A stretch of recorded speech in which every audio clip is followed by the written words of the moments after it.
On February 28, 2025, millions of Americans did something extraordinary. They stopped spending money. For 24 hours, they brewed coffee at home instead of visiting Starbucks, packed lunches rather than ordering takeout, and postponed shopping trips, large and small.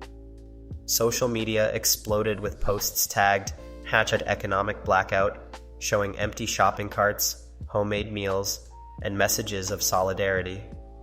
This wasn't a holiday. It wasn't a government shutdown. It was a deliberate act of economic resistance, organized by the most unlikely of leaders, a 57-year-old Chicago meditation teacher with no prior organizing experience. Think about that for a moment. In our hyper-consumer society, where spending is practically a patriotic duty, millions voluntarily close their wallets for an entire day based on a call to action that began with a simple social media post. One TikTok video, shared over 700,000 times and viewed by 8.5 million people, sparked what some would later call the largest consumer protest in American history. But this raises fascinating questions. How did John Schwarz, a meditation instructor known online as the one called Jai, manage to convince so many Americans to participate in this economic timeout? What underlying frustrations and grievances made people so receptive to this call? Today we're investigating not just what happened during the economic blackout, but what it reveals about the changing relationship between consumers, corporations, and power in 21st century America. Because beneath the hashtags and homebrewed coffee lies a profound story about collective action in the digital age and the evolving tactics of resistance in a time of deepening economic inequality. This isn't just about a day when people didn't shop.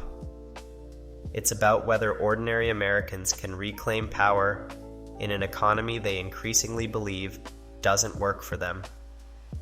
It's about whether clicking share on social media can translate into real-world impact. Let's uncover what really happened when America stopped shopping. On the surface, John Schwarz was an improbable revolutionary. At 57, the Chicago area meditation instructor had no background in activism, no connections to established political organizations, and no experience mobilizing mass protests. Yet, in early February 2025, this unassuming spiritual guide transformed into the architect of one of the most talked about economic protests in recent American history. Schwarz, known to his roughly 250,000 online followers as the one called Jai, posted a series of videos that struck a powerful nerve. His February 4th TikTok video, which would ultimately be viewed 8.5 million times and shared over 700,000 times, delivered a message both simple and incendiary. The system has been designed to exploit us. What made Schwarz's call to action so effective?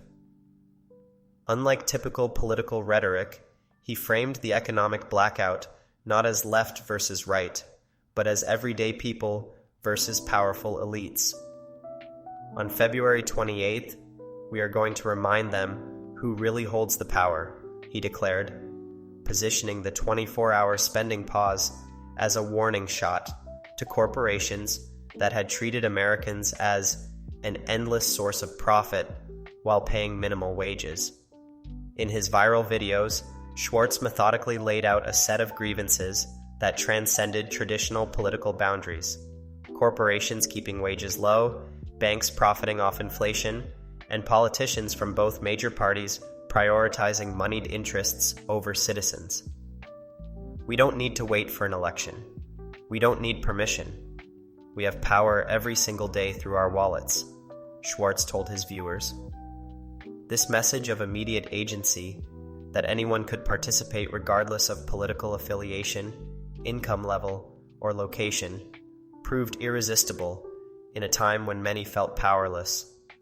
The timing couldn't have been more perfect for this message to resonate. Consumer sentiment had plummeted, with the Conference Board's confidence index experiencing its largest one-month decline since August 2021. While inflation had cooled somewhat, prices for essentials remained stubbornly high. Eggs had reached record prices due to an avian flu crisis. Housing costs continued to strain budgets, and many Americans felt their paychecks weren't keeping up with the cost of living. Additionally, President Trump's return to office had brought significant policy changes that created anxiety for many. The administration had eliminated federal diversity, equity, and inclusion (DEI) programs in January 2025, and numerous corporations had followed suit by scaling back their own DEI commitments.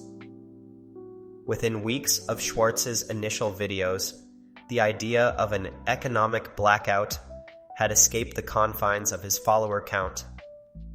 Other influencers amplified the message. Environmental and social justice groups shared boycott calls on Facebook. The slogan, "Stand up, fight back with our power as consumers," began circulating on protest graphics and hashtags.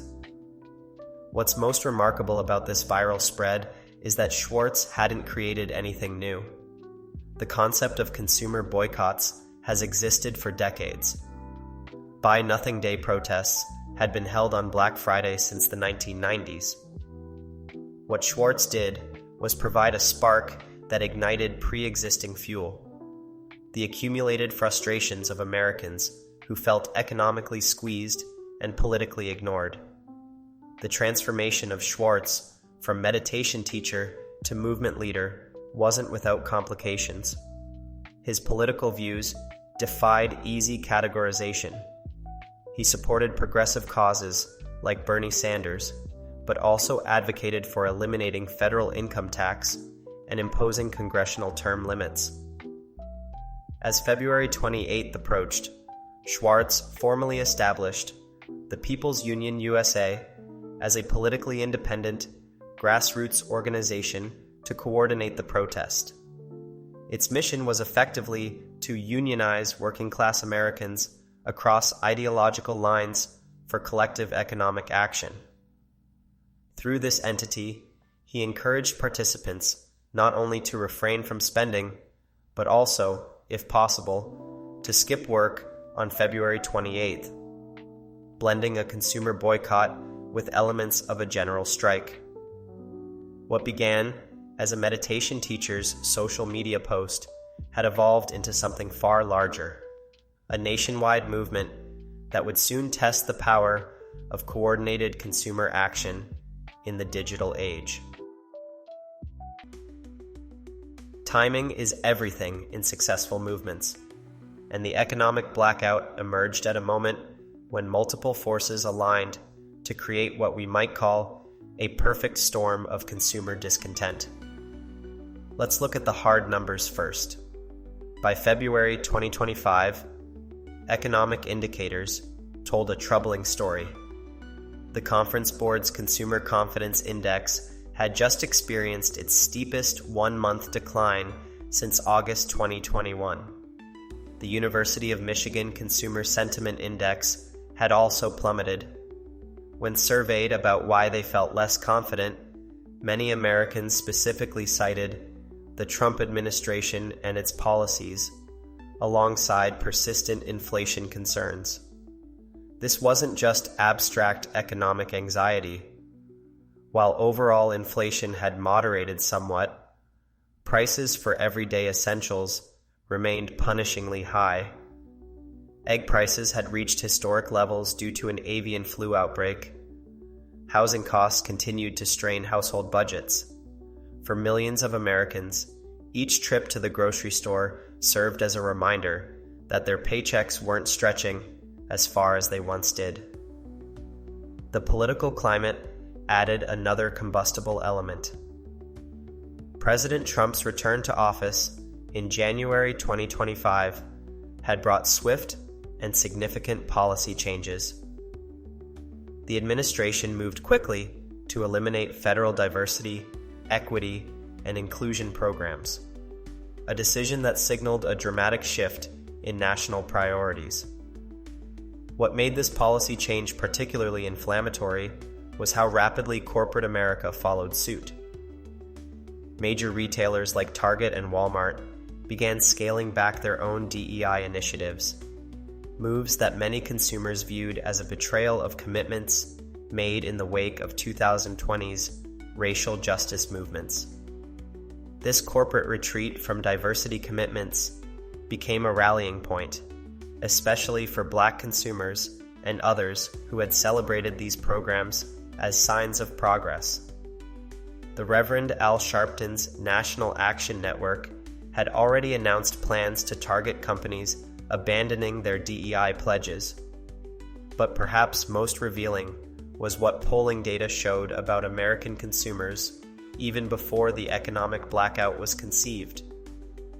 A Harris poll had found that approximately 40% of Americans had already changed their shopping habits to align with their political views. Even more striking, 25% reported completely stopping patronage of formerly favorite stores over political stances. Most ominously for corporate America, 31% of Americans surveyed said they had no interest in supporting the economy in 2025. The economic blackout didn't emerge in a vacuum. Previous attempts at nationwide consumer activism had occurred, but none had captured public imagination quite like this. What made February 2025 different? For one, social media had evolved to create more powerful avenues for rapid movement building. TikTok's algorithm could transform ordinary content creators into overnight sensations, as Schwarz discovered when his videos garnered millions of views. Cross-platform sharing between TikTok, Instagram, Twitter, and Facebook allowed messages to reach diverse demographic groups simultaneously. Second, celebrity amplification played a crucial role.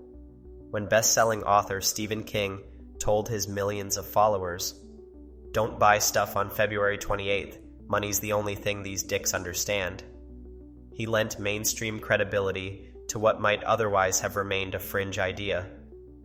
Actor Mark Ruffalo, actress Bette Midler, and former Labor Secretary Robert Reich all added their voices to the growing chorus. Finally, the economic blackout benefited from a unique psychological moment in American consumer culture. After years of pandemic-related economic turbulence, inflation concerns, and increasing awareness of economic inequality, Americans were primed to embrace a form of protest that required no marching in the streets, just a day of not opening their wallets. What Schwarz and the movement tapped into wasn't just economic frustration or political grievance in isolation. It was the powerful convergence of these forces with a deep-seated belief that the system itself had become rigged against ordinary people. In CNN Business's words, the movement captured visceral public anger with the American economy, corporations, and politics. This wasn't merely about high prices or DEI rollbacks as isolated issues. It was about what these developments represented to millions of Americans, a system increasingly unresponsive to their needs and values. The economic blackout offered something precious to people feeling powerless in the face of these forces, a way to do something concrete that didn't require waiting for the next election cycle. By framing consumer spending as a form of power that ordinary people could withhold at will, the movement transformed everyday purchasing decisions into political acts.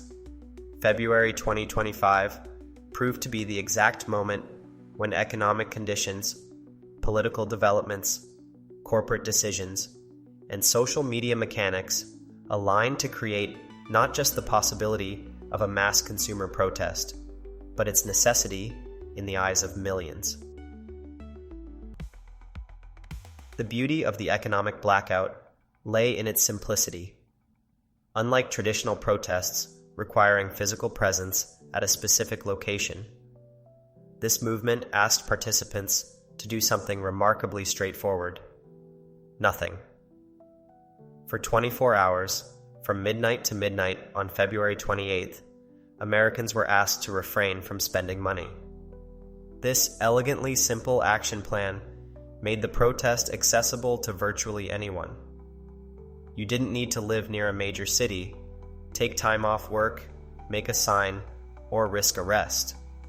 You just needed to keep your wallet closed for a day. On February 28th, we are going to remind them who really holds the power, organizers declared. The mechanics of participation couldn't have been more straightforward. 1. Make no purchases on February 28th. 2. If essential items were needed, buy them before or after the boycott date. 3. If absolutely necessary to purchase something on the day, support only small, local businesses, preferably using cash. 4. Skip work if possible, adding a general strike element. Many participants prepared in advance, sharing tips on social media about how to get through the day without spending. They brewed coffee at home instead of stopping at Starbucks, packed lunches, filled gas tanks on the 27th, and postponed online orders. Others posted videos cooking meals from pantry staples or finding free activities to enjoy during the day. What made the campaign especially effective was its strategic flexibility. Recognizing that some purchases might be unavoidable, organizers carved out an exception for small businesses. This clever carve-out accomplished two things. It made participation more feasible for those who absolutely needed something on the 28th, and it redirected any necessary spending away from corporate giants toward local entrepreneurs. A tea and home goods shop in Northampton, Massachusetts, reported brisk sales that Friday, with the owner observing, "We are definitely seeing brand loyalty and small business loyalty," as patrons who were avoiding big box stores deliberately chose local alternatives. The protest's digital spread was dramatically accelerated by celebrity endorsements. Best-selling author Stephen King's blunt message to his millions of followers, "Don't buy stuff on February 28th. Money's the only thing these dicks understand," cut through social media noise with characteristic directness. On the day itself, Twitter, rebranded as X, saw hashtags like #economic blackout, #Feb28, boycott, and #buy nothing day trending nationwide. Instagram filled with stories showing empty shopping carts and homemade meals.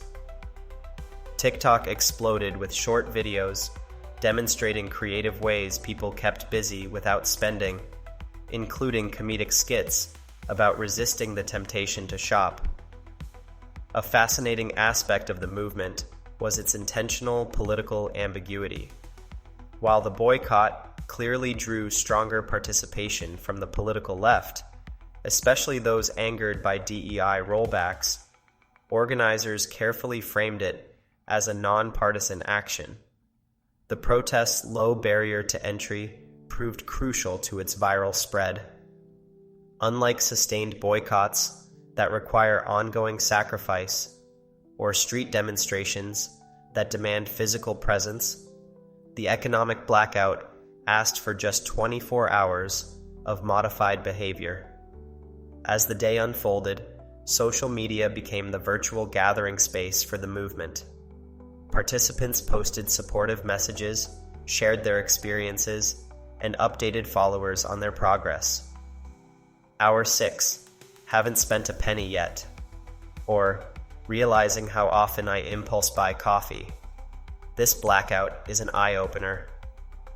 This anatomy of accessible activism, simple action, clear time frame, low commitment threshold, digital documentation, and inclusive messaging created a template that future movements would study closely. By removing traditional barriers to participation while leveraging social media's amplification power, the economic blackout demonstrated a new model for collective action in the digital age. By any traditional economic measure, the February 28th economic blackout barely registered as a blip on the radar. Let's be honest about the numbers. Despite millions of social media posts and widespread media coverage, the boycott produced no discernible dent in America's $25 trillion economy. Midday on February 28th, as hashtags trended and participants shared their non-spending stories, early data already suggested minimal disruption. Marshall Cohen, chief retail advisor at market research firm Circana, reported that, as of midday, any retrenchment on the part of consumers wasn't visible, based on his calls with retail executives and mall analysts. Shopping patterns looked essentially normal. "It doesn't look like anybody's really pulling back," Cohen noted, explaining that if 5 to 10% of people didn't shop, that's within ordinary daily fluctuation. That could happen on any given day because of the rain. Most research firms didn't even have special tracking in place for the event, since spending data is typically aggregated monthly, except for major events like Black Friday. By day's end, preliminary data confirmed this assessment. Circana's retail tracking found no significant decrease in consumer spending compared to a typical late February Friday. Online sales tracked by Adobe Analytics showed no noticeable deviation from normal patterns. Major stock market indices moved based on other news, like President Trump's tariff announcements, rather than in response to the boycott. This economic non-event was predictable for several reasons. First, even if millions participated fully, that's still a fraction of America's 330+ million consumers. Second, many participants likely shifted purchases to before or after the boycott, rather than eliminating them entirely, filling gas tanks on the 27th or ordering online on March 1st instead. But focusing solely on these economic metrics misses something crucial about the economic blackout's significance. Sometimes, a protest's power lies not in its immediate economic impact, but in its ability to shift attention, change narratives, and demonstrate potential. Consider the surprisingly mixed impact on small businesses.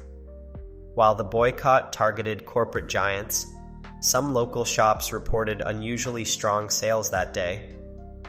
A tea and home goods store in Northampton, Massachusetts saw brisk business, with the owner noting, "We are definitely seeing brand loyalty and small business loyalty from patrons deliberately avoiding chains." More telling was the financial support for the movement itself. The People's Union USA's GoFundMe page saw contributions surge during the protest period, raising over $25,000 in small donations, mostly $50 or less, around the day of the boycott. This willingness to fund the organization suggested a commitment extending beyond just not spending for a day. People were investing in the movement's future. The real impact of the economic blackout was never going to be economic disruption, but rather symbolic power and consciousness raising. In this realm, the protest achieved something significant. It introduced millions of Americans to the concept of consumer activism and the idea that everyday purchasing decisions carry political weight. A useful comparison is Occupy Wall Street in 2011. Those physical encampments didn't fundamentally restructure the financial system, or halt foreclosures.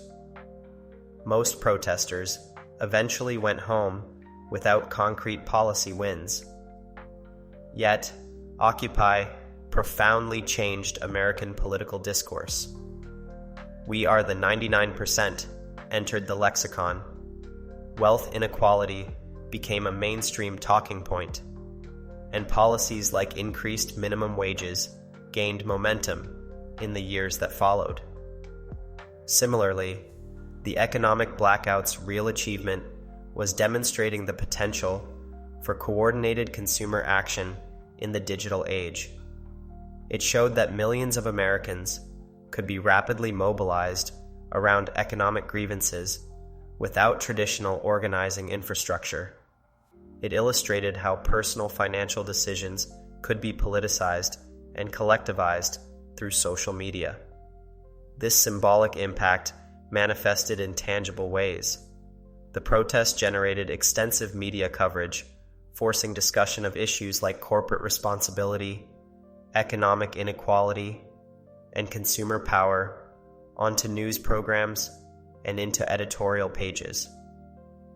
It prompted corporations to at least privately consider their vulnerability to consumer activism, particularly around DEI policies that had recently been scaled back. Most importantly, it changed how participants themselves understood their role in the economy. As one Reddit user wrote after the blackout, "I don't know if we cost the billionaires money, but I felt solidarity knowing so many of us did this together. It got people talking. Maybe that's the first step." This sense of consumer empowerment was perhaps the most significant outcome. For many participants, the boycott transformed abstract frustrations into concrete action. It converted passive consumer identities into potentially activist ones, and it created a precedent for future mobilization. The People's Union was already planning another economic blackout for March 28th, and weekly boycotts of specific companies thereafter. The protest's architects understood this dynamic from the beginning. Schwarz himself acknowledged that a lot of people are going to go out and shop on February 28th, but argued that if millions abstained, it still shows a great stand of resistance. The goal was never to crash the economy in a day, but to demonstrate collective power and possibility. In weighing the economic blackout's impact, we might consider the words of historian Lawrence Glickman, who studies consumer activism. There's the sense that a boycott can be effective not merely through its economic impact, but through a kind of moral persuasion and publicity. By this measure, creating moral pressure and public awareness rather than immediate economic pain, the February 28th protest succeeded remarkably well for a movement barely a month old. As millions of Americans pledged not to spend on February 28th, the official response from corporate America could be summarized in two words: radio silence. Representatives from Amazon, Walmart, Target, Nestle, General Mills, McDonald's, and other major corporations either declined to comment when contacted by media or simply didn't respond at all. No press releases acknowledged the boycott. No CEOs tweeted about it. No corporate social media accounts engaged with the hashtags.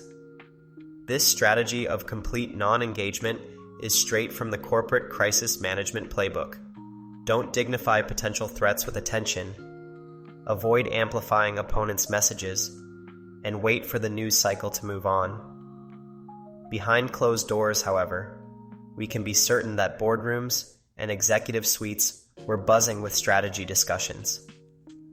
Companies likely briefed their customer service teams to politely acknowledge any boycott-related inquiries without engaging on specifics. Some companies were more vulnerable than others. Target which had been at the center of backlash for scaling back its diversity, equity, and inclusion initiatives, was already navigating troubled waters. In late January, Reverend Jamal Bryant of Georgia had announced a 40-day Target fast, and the National Action Network had identified the retailer as a boycott target for abandoning their DEI pledges. For Target's leadership, the economic blackout represented an additional pressure point in an already challenging period. While they maintained public silence about the February 28th boycott specifically, by this time, Target was in full damage control mode regarding the broader DEI controversy, carefully monitoring public sentiment across multiple fronts.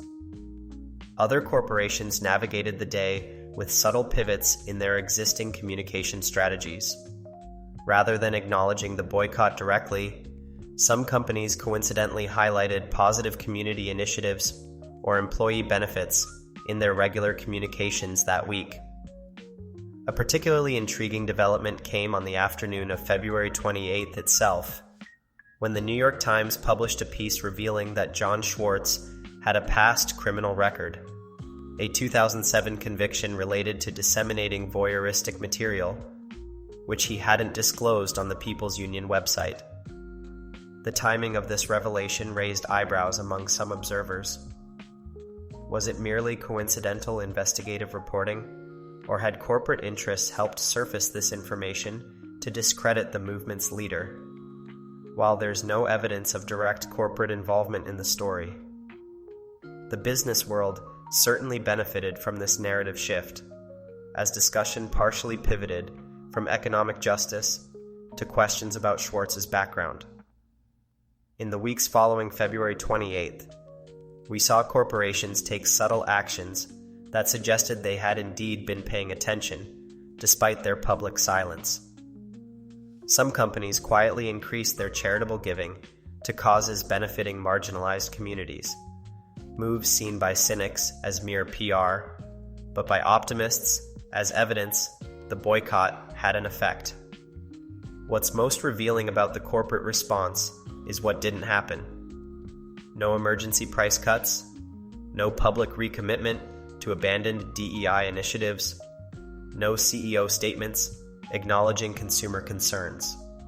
This suggests most companies calculated that the one-day boycott posed minimal financial threat, and engaging would only elevate its profile. Yet the very fact that no corporation wanted to acknowledge the protest publicly, while all were surely monitoring it privately, reveals an underlying tension in modern corporate America. Companies recognize the growing power of consumer activism, but haven't yet determined how best to engage with it. In the end, the corporate playbook for handling the economic blackout followed a time-tested approach. Say nothing publicly, monitor everything privately, make minimal adjustments if necessary, and count on public attention shifting elsewhere. Throughout our history, Americans have repeatedly used their economic power as leverage for social and political change.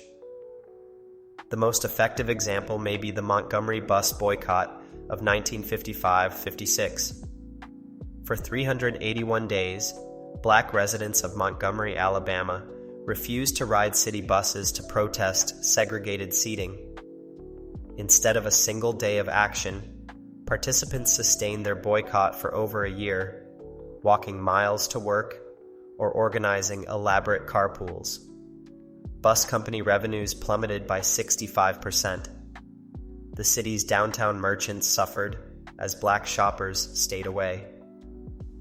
Eventually, the economic pain became unsustainable, and when combined with a Supreme Court ruling, it forced the city to desegregate public transportation. Dr. Lawrence Glickman, a historian who studies consumer activism, notes, "The Montgomery boycott worked because it combined economic pressure with moral authority and community solidarity to achieve a concrete policy change. Its success came from perseverance, specificity, and strong community organization through churches and other local institutions." In stark contrast, Occupy Wall Street in 2011 shared many grievances with the economic blackout, but employed radically different tactics. Rather than withdrawing economic participation, Occupy protesters physically occupied public spaces, most famously Zuccotti Park in New York's financial district. Occupy created powerful symbolism and introduced the concept of the 99% versus the 1% into our national vocabulary. Yet it achieved few direct policy victories. Without specific demands or a clear mechanism for exerting pressure, the occupation eventually disbanded without concrete wins, though its impact on discourse was undeniable. Recent history offers instructive examples of both successful and unsuccessful consumer activism. The 2023 boycott of Bud Light, following a promotional campaign with a transgender influencer, demonstrated how a targeted boycott can inflict real financial damage. Conservative consumers abandoned the brand in droves, causing Bud Light to lose its position as America's top-selling beer and costing parent company Anheuser-Busch a reported $395 million in North America alone. Meanwhile, Goya Foods faced boycott calls in 2020 after its CEO praised President Trump. However, this boycott was largely offset by conservative consumers who launched a boycott to support the company. The result? Goya's sales actually increased during the controversy, demonstrating how boycotts can backfire when they become partisan battlegrounds.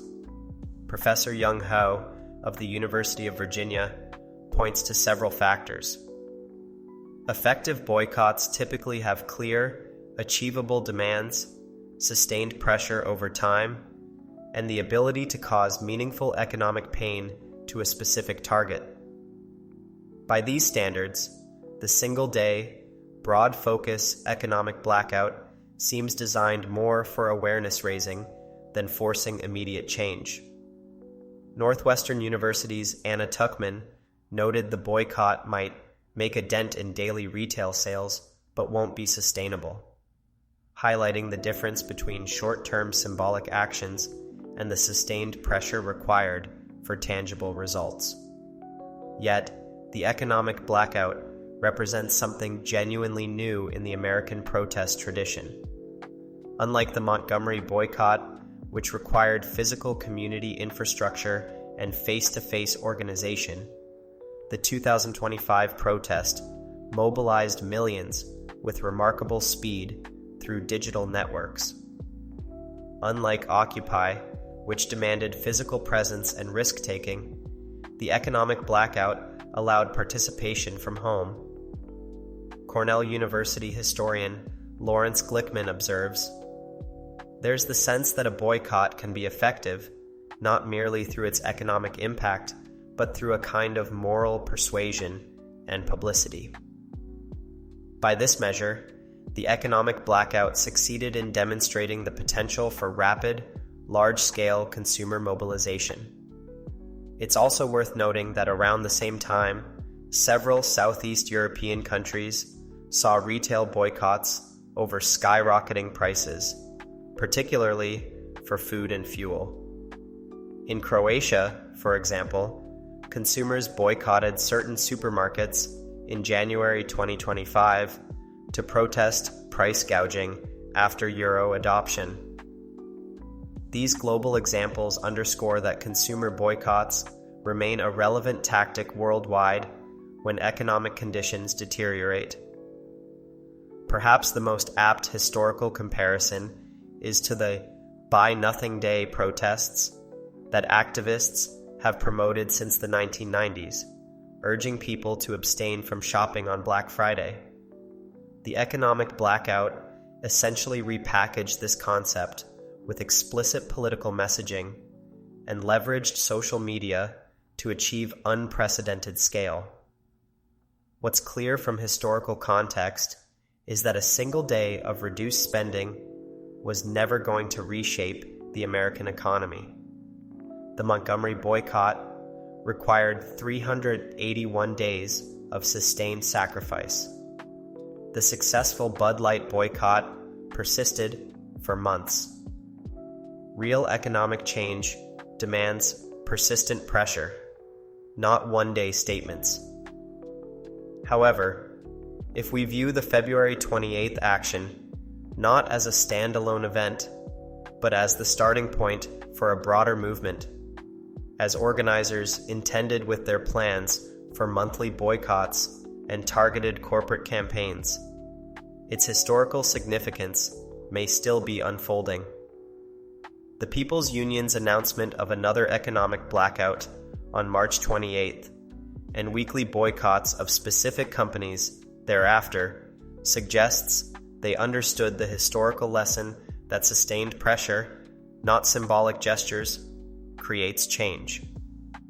The economic blackout thus stands as a hybrid protest, part awareness campaign, part economic action, part digital organizing test case.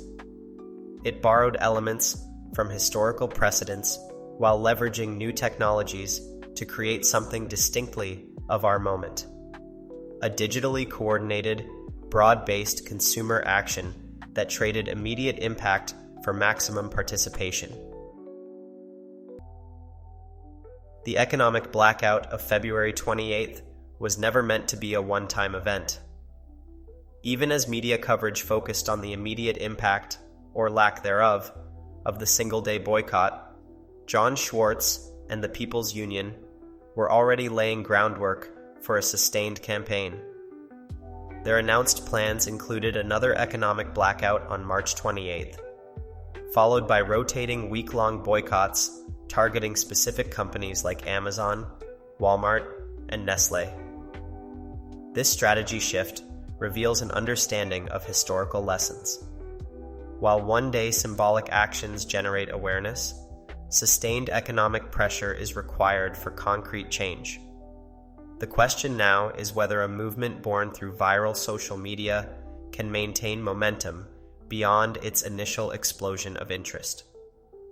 Professor Young Hao of the University of Virginia highlights what he calls boycott fatigue, the tendency of consumers to gradually return to convenience and habit even when their political convictions haven't changed.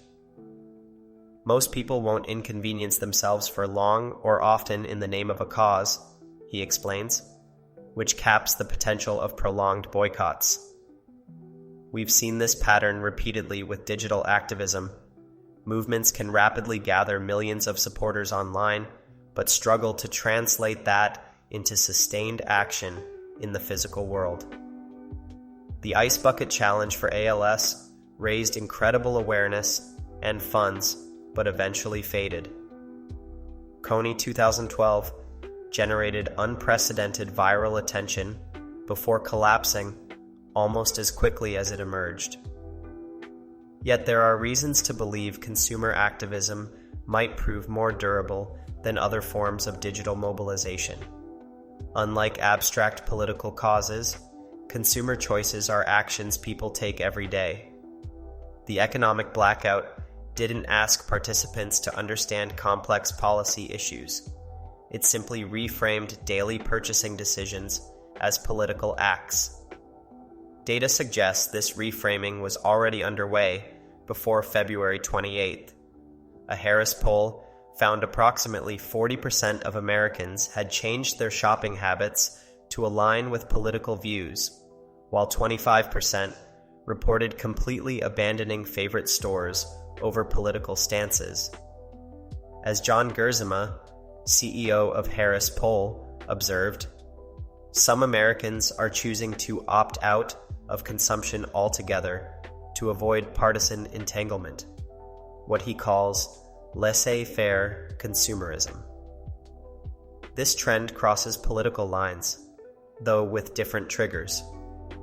The Bud Light boycott demonstrated conservative consumers' willingness to punish perceived progressive corporate values, while the economic blackout showed progressives targeting companies that abandoned diversity commitments. In both cases, consumers weaponized their spending power against corporate behavior they opposed. The future likely holds more such activism, not less. As Harvard Business School professor Rohit Deshpande predicts, companies can no longer stay neutral on social issues. Consumers increasingly demand values alignment, and silence is interpreted as taking a position. We're witnessing the emergence of what might be called networked consumer power, the ability of loosely affiliated individuals to rapidly coordinate economic action without formal organization. This represents a genuinely new form of influence, enabled by social media platforms that can turn individual grievances into collective action almost instantaneously.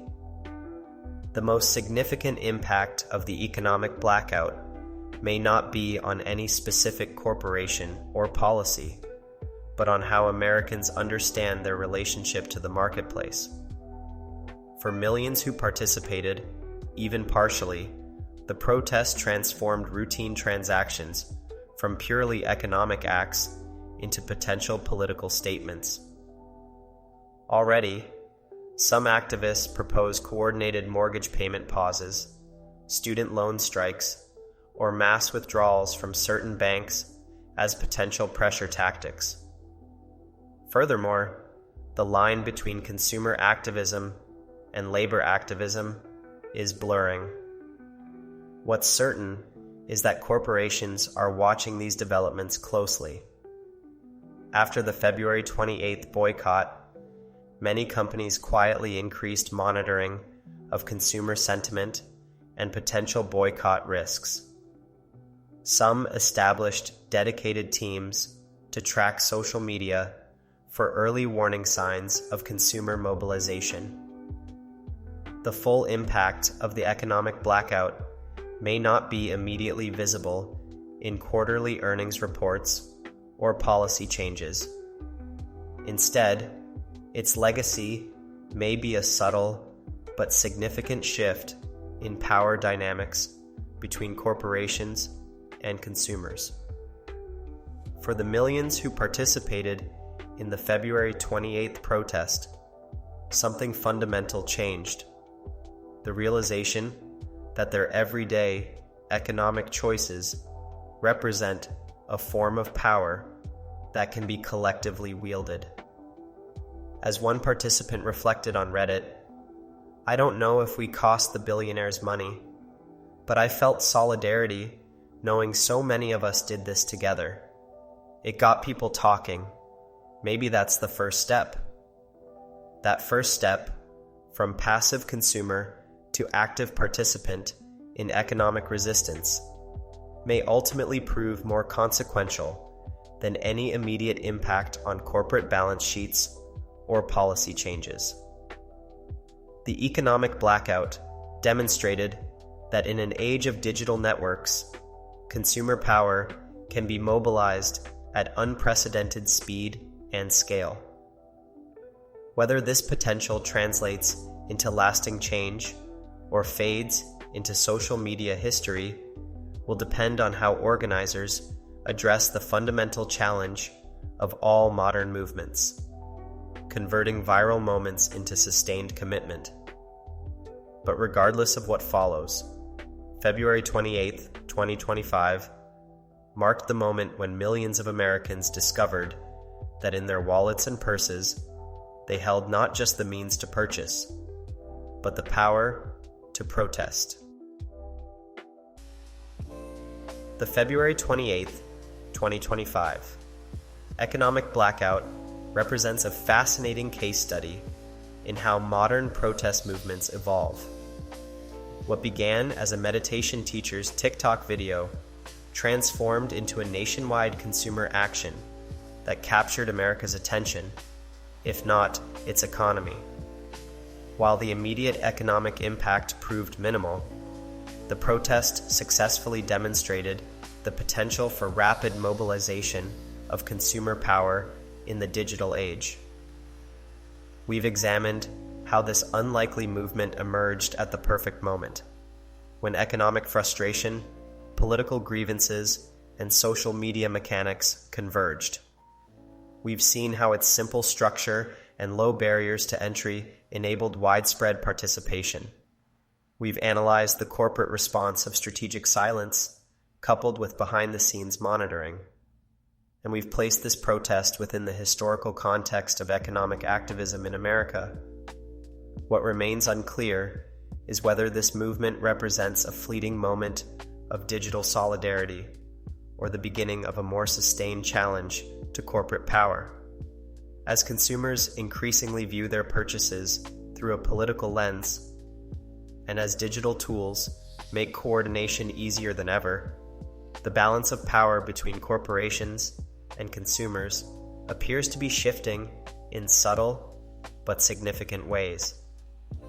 Rather than offering definitive conclusions about this still unfolding story, I'll leave you with some questions to consider.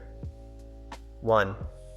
If you had been a corporate executive targeted by the economic blackout, what strategy would you have adopted to respond, and why? 2. How might the economic blackout have been designed differently to achieve more tangible economic impact? 3. What role do you think social media played in both the success and limitations of the protest? 4.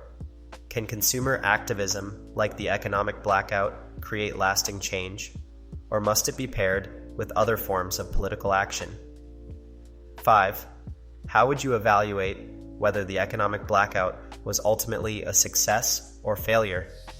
The economic blackout may not have crashed the American economy or forced immediate corporate concessions, but in transforming how millions of participants understood their relationship to consumption, it may have accomplished something more profound, revealing that in a consumer society, the most radical act might be simply choosing not to consume.